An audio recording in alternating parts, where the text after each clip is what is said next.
ሰላም ጤና ይስጥልኝ የማትስ ኮሚ ቲዩተር ቤተሰቦች እንደምን ቆያችሁ? ዛሬ ደግሞ እንዲህ ባለ መልኩ መጥቻለሁ። ለቻናሌ አዲስ የሆናችሁ ቻናሌን ሰብስክራይብ፣ ላይክ፣ ሼር ማድረግ አትርሱ። ነባር ደግሞ የዚህ ቻናል ቤተሰቦች እንኳን በደህና ቆያችሁ። ዛሬ ደግሞ ለየት ባለ መልኩ በተለይ ለእናንተ ተማሪዎችን በሚያግዝ መልኩ ጥናታችሁን እንዲያግዝ አንድ ዝግጅት ይዤላችሁ መጥቻለሁ።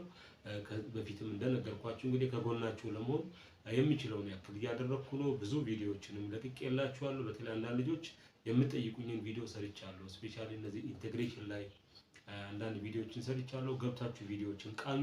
በቅርቡ በፕሌሊስት ላስቀምጥላችሁ ሞክራለሁ። እነዛን ነገሮች ገብታችሁ መቃኘታችሁን አትርሱ። ኦኬ፣ ዛሬ ግን ይዤ ወደ መጣሁት ርዕስ እንግባ።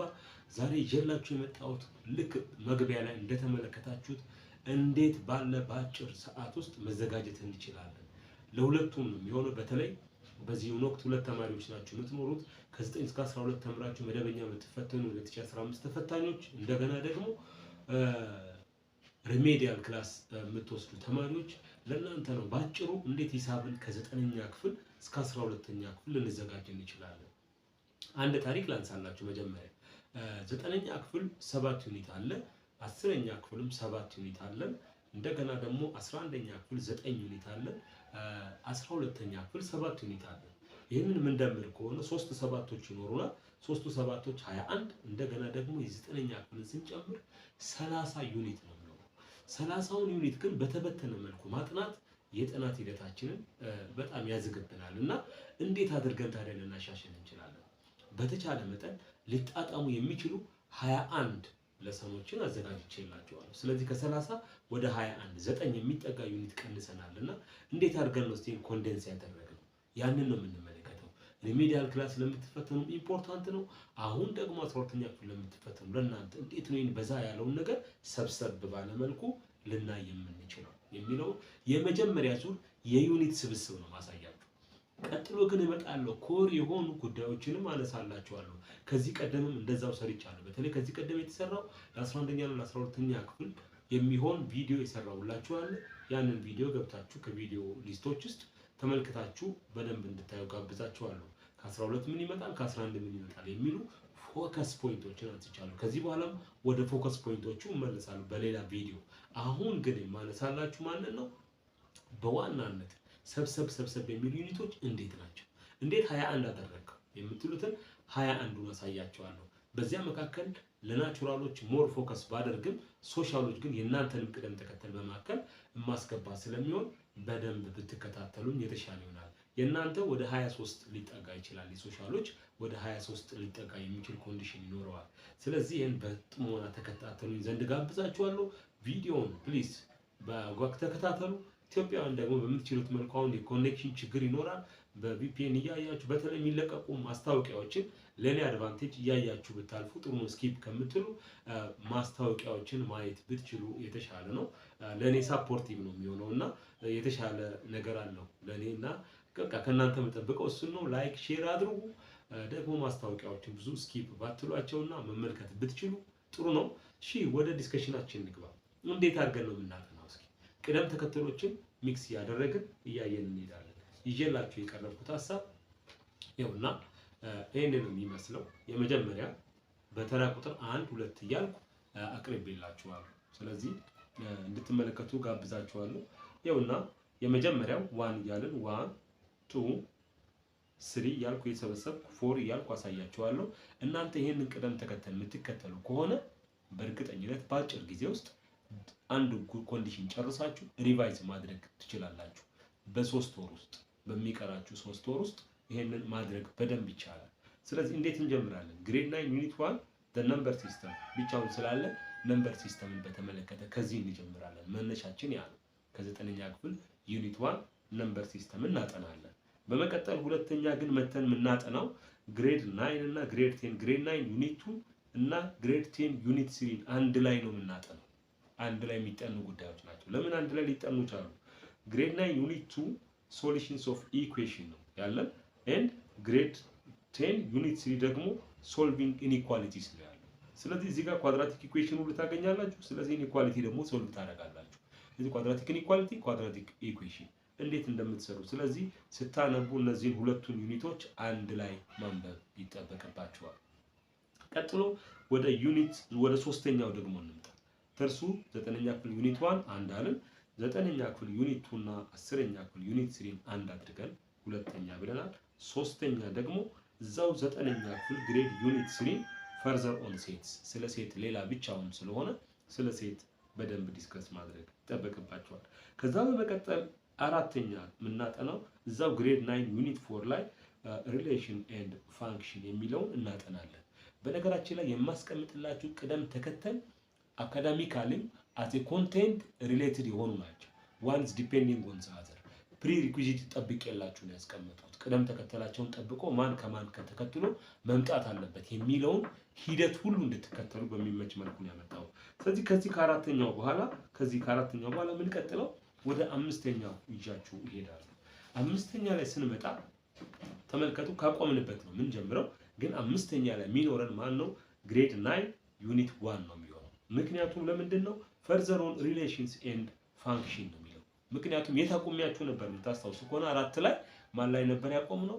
ግሬድ 9 ዩኒት 4 ሪሌሽን ኤንድ ፋንክሽን ነበር። ስለዚህ ከሱ በቀጥታ መሄድ ያለብን እዚሁ 11ኛ ክፍል ፈርዘር ኦን ሪሌሽን ኤንድ ፋንክሽን። እንደውም ይሄንን አንድ ማድረግ የምትችሉበት እድል ይኖራችኋል ማለት ነው። እንዲሁ 5 አልኩት እንጂ ስለዚህ አንድ ሆኖ ወደ 20 ሁሉ መቀነስ የምንችልበት እድል ነው ያለው። የ11ኛ ክፍል ዩኒት 1 ከ9ኛ ክፍል ዩኒት 4 ጋር ተከታታይ መሆን ያለበት ጉዳይ ነው። አንድ ላይ ሊታዩ የሚገባ አከታትለን ማየት የሚገባ ነው። ቀጥሎ 6ኛ ማንን አመጣሁላችሁ? ግሬድ 10 ዩኒት 1 ነው ያመጣሁላችሁ። አሁን ስለ ፋንክሽን ሁሉ ተምረናል። እዛ ዩኒት 4 ላይም ሪሌሽን ኤንድ ፋንክሽን 9ኛ ክፍል አይተናል። ከዛ በኋላ ፋንክሽን ታይፖችን ነው የደረደርኩላችሁ። ተመልከቱ፣ ግሬድ 10 ዩኒት 1 ፖሊኖሚያል ፋንክሽን አለ። ቀጠልን 7ኛ የምናጠናው ግሬድ 10 ዩኒት 2 ኤክስፖኔንሻል ኤንድ ሎጋሪዝሚክ ፋንክሽን አለ። ቀጥሎ 8ኛ ግሬድ 11 ዩኒት 2 ራሽናል ኤክስፕሬሽን ኤንድ ራሽናል ፋንክሽን ይኖረናል። አሁንም ከፋንክሽን አለየዋችሁ። ማንን ያነሳ ነው? ፋንክሽን ይኸውና፣ ራሽናልን ያመጣውላችሁ እዚህ ፖሊኖሚያል ስላነሳ ፖሊኖሚያል ኦቨር ራሽናል ስለሚሰጠን እዛው ቀጥለን የምናነሳ ይሆናል። ስለዚህ 5 6 7 8 እነዚህ ናቸው። ወደሚቀጥለው ደግሞ 9ኛ ላይ ማን እንዳስቀመጥኩላችሁ ወደማሳየው ደግሞ ይጃችሁ ሊድ 9ኛ ላይ ስንመጣ 9ኛ ላይ ግሬድ 9 ዩኒት 5 ኤንድ ግሬድ 10 ዩኒት 6 ኤንድ ዩኒት 7 እነዚህን ዩኒቶች በጋራ ነው የምናጠናው። ስፔሻሊ ስለ ጂኦሜትሪ ስለሚያነሱ እነዚህን ዩኒቶች አንድ ላይ በአንድ ወቅት በአንድ ሳምንት ውስጥ መነበብ ያለባቸው ሳንገነጣጥል ነው ማንበብ ያለብን። ለምን? ተመልከቱ፣ የጂኦሜትሪ ኤንድ ሜዠርመንት፣ ፕሌን ጂኦሜትሪ፣ ሜዠርመንት የሚሉ ርዕስ አላቸው። ሶስቱን ኮንሲኬቲቭሊ ያስቀምጥኩላችሁ። ስለዚህ በ9ኛ ደረጃ የምናጠናው ይሄንን ነው የሚሆነው። የ9ኛ ክፍል ዩኒት 5፣ የ10ኛ ዩኒት 6 እና ዩኒት 7 አንድ ላይ የሚጠኑ ጂኦሜትሪ ፓርቶች ናቸው። እነዚህ ውስጥ ምናልባት ትሪጎኖሜትሪክ ነገሮች ይኖራሉ። ብዙ ነገር ነው። በተለይ 9ኛ ክፍል ዩኒት 5 ሰፋ ያለ ነው እና ትሪጎኖሜትሪኩን ፓርት ለትሪጎኖሜትሪክ ታስቀምጣላችሁ። ስፔሻሊ ጂኦሜትሪ ፓርቱ ላይ ፎከስ ታደርጉና ትሪጎኖሜትሪኩን ወደ 10ኛ እና 11ኛ ክፍል ወደ አስቀመጥነው ፓርት ወስዳችሁት የምታጠኑ ይሆናል ማለት ነው። በማስቀጠል በ10ኛ ደረጃ 10ኛ ክፍል ግሬድ 10 ዩኒት 5 እና ግሬድ 11 ዩኒት 9ን እናጠናለን። ማን ነው? ትሪጎኖሜትሪክ ፋንክሽን ነው። ቅድም ብያችኋለሁ። እዚህ ውስጥም ትሪጎኖሜትሪክ ፋንክሽን ስላለ እሱን አምጥታችሁ ከዚህ ጋር ምታጠኑ ይሆናል። አሁን ግሬድ 10 ዩኒት 5ን ከግሬድ 11 ዩኒት 9 ጋር በጋራ ነው የምናጠነው። እዚህ ጋር ሶሻሎች ማሳሰቢያ ያለኝ ለእናንተ። እናንተ ማጥናት ያለባችሁ 10ኛ ደረጃ ላይ ግሬድ 10 ዩኒት 5ን ብቻ። 11 እናንተን አይመለከታችሁ፣ ትዘላላችሁ ማለት ነው። ስለዚህ ለሶሻሎች አሁን ለብቻ ማዘጋጀው የለም። እዚህ ውስጥ ትመጡና ቺኛዋን ትዘላላችሁ እናንተ። ተግባብተናል ብዬ አስባለሁ። ግን ማንን ታነባላችሁ? ዩኒት 5ን። እዚህም 9ኛ ክፍል ያለውን ትሪጎኖሜትሪክ ታነባላችሁ። ትሪጎኖሜትሪክ ይጠብቃችኋል። 9ና 10 ሶሻል ናቹራል የሚል ልዩነት ስላልነበር ማለት ነው። ስለዚህ ልዩነታችሁ ይሄኛው ብቻ ነው የሚሆነው። እንቀጥላለን። በ11ኛ ደረጃ የምናነበው ማን ነው የሚሆነው? ግሬድ 10 ዩኒት 4 እና ግሬድ 11 ዩኒት 3 ግሬድ 12 ዩኒት 6 እነዚህን አንዴ ነው የምናነበው። በደንብ ተመልከቱ። ግሬድ 10 ዩኒት 4 ግሬድ 11 ዩኒት 3 ግሬድ 12 ኮኦርዲኔት ጂኦሜትሪዎች ናቸው። የ12ኛው ስፔሻሊ 3 ዳይሜንሽናል ነው። የ10ኛ ክፍሉ እና የ11ኛ ክፍሉ ፕሌን ናቸው፣ 2 ዳይሜንሽን ናቸው፣ 2D ናቸው። የ3D ነው የሚሆነው። ስለዚህ ሶስቱንም አንድ ላይ ማንበብ ይጠበቅብናል። ስታነቡ ምናልባት 12ኛ ክፍል ግሬድ ዩኒት 6 ላይ ቬክተር ኢን ስፔስ አለ፣ እሱን ወደ ቬክተር እንወስደዋለን። በተረፈ ግን ሌሎችን እነዚህ ስለ ስፒር የሚያነሱ ዘ ዲስታንስ ቢትዊን 2 ፖይንትስ ኢን ስፔስ የሚሉትን በሙሉ እዚህ ከ10ኛ ክፍል ዩኒት 4 ከ11ኛ ክፍል ዩኒት 3 ጋር በጋራ መነበብ ያለበት 11ኛው ነጥባችን ነው ማለት ነው። ወደ 12ኛው ነጥባችን ይዤያችሁ ልጓዝ። እሺ 12ኛ ላይ ደግሞ የምንመለከተው ማንን ነው? ግሬድ 9 ዩኒት 6 ኤንድ ግሬድ 11 ዩኒት 5 እነዚህ ሁለቱም ስታቲስቲክስ ኤንድ ፕሮባቢሊቲ ስለሚሉ ሁለቱም አንዴ ነው የሚጠኑት። ማን? ግሬድ 9 ዩኒት 6 እና ግሬድ 11 ዩኒት 5 ስታቲስቲክስ ኤንድ ፕሮባቢሊቲ አንድ ላይ እናጠናለን። በማስከተል በ13ኛ ደረጃ ግሬድ 9 ዩኒት 7 ኤንድ ግሬድ 9 ዩኒት 8 እነዚህን በጋራ እናጠናለን። ሶሻሎች እዚህ ጋር ደግሞ አሁንም እንደቀደሙ ግሬድ 11 ዩኒት 8ን ደግሞ አታጠኑ። ዩኒት 7ን ግን ማጥናት ግዴታችሁ ነው። ለምን? ቬክተር ጥያቄ ይኖራል እናንተም ጋር። የትኛው ቬክተር ነው ግን የሚኖረው? በ9ኛ ክፍል ስኮፕ የተቀመጠው ቬክተር የእናንተ ነው። ናቹራሎች ግን ሁለቱን አንድ ላይ ማጥናት አለባችሁ። የ9ኛ ክፍል ዩኒት 7 እና የ11ኛ ክፍል ዩኒት 8 ቬክተር አንድ ላይ ፕላስ እዚህ ጋር አስቀምጬላችኋለሁ። በተጨማሪ ማንንም መጨመር ይጠበቅባችኋል። ግሬድ 12 ላይ ዩኒት 6 ቬክተር ኢን ስፔስ የሚል አለ። ስለዚህ እሱንም እዚሁ ነው የምትጨምሩት፣ አንድ ላይ የምታጠኑ ይሆናል። 13ኛ ደረጃ ላይ ስታጠኑ ማጥናት ያለባችሁ ስፔሻሊ ለናቹራል ተማሪዎች። ሶሻሎች ግን የ9ኛ ክፍሉን ካጠናችሁ ከታች ያለው ልዩነታችሁ ነው ማለት ነው። 14ኛ ላይ የምናነሳው ግሬድ 11 ዩኒት 4 እና ግሬድ 12 ዩኒት 7 አሁን ደግሞ በጋራ ነው አሁን የሚጠናው ስፔሻሊ ለናቹራሎች። ምክንያቱም ማቴማቲካል ሪዝኒንግ ኤንድ ማቴማቲካል ፕሩፍ የሚል አለ። ስለዚህ ናቹራሎች ሁለቱን አንድ ላይ ታጠናላችሁ። 11ኛ ክፍል ዩኒት 4 እና የ12ኛ ክፍል ዩኒት 7 አንድ ላይ የሚጠኑ ናቸው። ስለዚህ በተረፈ ለሶሻሎች ግን ማንን ትዘላላችሁ? እዚህ ጋር አሁንም ግሬድ 12 ዩኒት 7ን መዝለን ይጠበቅባችኋል። እናንተ ስለ ታይፕስ ኦፍ ፕሩፍ ማታነሱ ስለሆነ ማለት ነው። ይሄን ይመስላል። በ14ኛ ደረጃ እየጨረስን ነው። ወደ 15ኛው ደረጃ ይጃችሁ ልሂድ።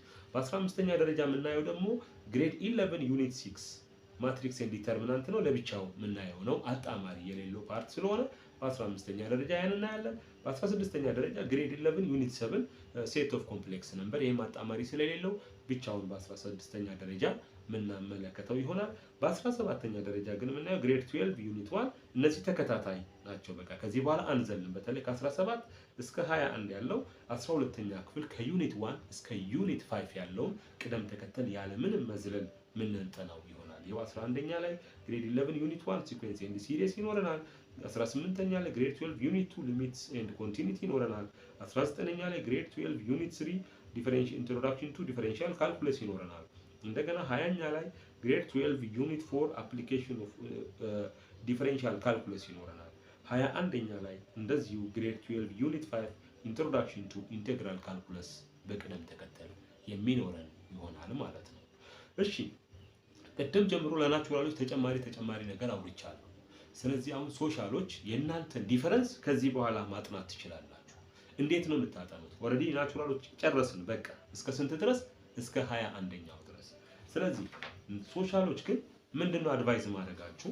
ይሄውና ለእናንተ በተጨማሪ ያስኩት ተመልከቱ። እዚህ ጋር ፈርዘር ኦን ስታቲስቲክስ የሚል በ12ኛ ደረጃ ስለ ስታቲስቲክስ ነግሬያችሁ ነበር። ስታቲስቲክስ ኤንድ ፕሮባቢሊቲ እናንተ 3 ዩኒት ነው የምታጠኑት ሶሻሎች 3 ዩኒት 12ኛ ላይ ስታቲስቲክስ ኤንድ ፕሮባቢሊቲ 9ኛ ክፍል አለ ዩኒት 6 እንደገና 11ኛ ክፍል አለ ዩኒት 5 እሱ ላይ ይሄን የ12ኛ ክፍል ዩኒት 8 ጨምራችሁ አንድ ወቅት ላይ ነው የምታጠኑት። ስንተኛው ቅደም ተከተል ላይ? 12ኛ ቅደም ተከተል ላይ ይሄንን የምታጠኑ ይሆናል ማለት ነው። ከዚያ በኋላ ግን ሊኒየር ፕሮግራሚንግ ብቻውን ነው የምታጠኑት፣ ልዩ ራሱን የቻለ አንድ ፓርት ስለሆነ። በተረፈ የ11ኛ ክፍል ዩኒት 11 እና የ12ኛ ክፍል ዩኒት 9 አንድ ርዕስ ነው ያላቸው። እሱም ርዕስ ማቴማቲካል አፕሊኬሽንስ ኢን ቢዝነስ ኤንድ ኮንሱመርስ ነው የሚለው። ስለዚህ ሁለቱ አብረው ነው የሚጠኑት። የ11ኛ ክፍል ዩኒት 11 እና የ12ኛ ክፍል ዩኒት 9 አንድ ላይ የምታጠኑ ይሆናል። በዚህ መልኩ እንግዲህ ልጆች የምታጠኑ ከሆነ ይሄን ያነሳሁላችሁን ቅደም ተከተል በአግባቡ የምትከተሉ ከሆነ በአጭር ጊዜ ውስጥ ዝግጅታችሁን መጨረስ የምትችሉ ይሆናል። መጨረስም ብቻ ሳይሆን ስትከልሱም በዚህ ልኩ ትከልሳላችሁ። ለማስታወስም ጭንቅላታችሁ በዚህ ልክ ዝግጁ ይሆናል። ምክንያቱም የተበታተነ ነገር ለማስታወስ ምቹ አይደለም፣ ለመጠቅለልም አይመችም። ስለዚህ እንዴት መጠቅለል እንደሚቻል ይህን ቅደም ተከተል ተከትላችሁ ካጠናችሁ ቀጥላችሁ እንዴት ባለ መልኩ ሰመራይዝ ማድረግ እንዳለባችሁ ግልጽ ነው የሚሆነው። እኔ ደግሞ እመጣላችኋለሁ እነማን ላይ ፎከስ ማድረግ እንዳለባችሁ። ከ65ቱ ጥያቄ ሁልጊዜም ሊቀሩ የማይችሉ የኛ ብርቅዬ ጥያቄዎች አሉ። ለምን እንደ ሂሳብ ጠቅለል ብሎ እንደ ሀገር እንደኛ ሀገር ካሪኩለም እነማን መቅረት የለባቸውም የሚለው ይችላችሁ እንመጣለን። ስለዚህ በዚህ መልኩ ተዘጋጁ። በቀጣይ ልጆች እንደዚህ አነቃቂ ጉዳዮችን፣ ለጥናት የሚሆኑ ጉዳዮችን፣ የሚያበረታቱ ጉዳዮችን፣ ከድብር ነፃ የሚያወጣችሁን ነገሮች እያነሳን ወደ ጥናት እንድትገቡ እንድትበረቱ፣ ወደ መልካም ውጤት እንድትደርሱ አብሬያችሁ መሰራ ይሆናል። ቻናሌን ስለተከታተላችሁ አብራችሁ ስለቆያችሁ ምስጋና የላቀ ነው። To learn mathematics, do mathematics. Bye. በቀጣይ ቪዲዮ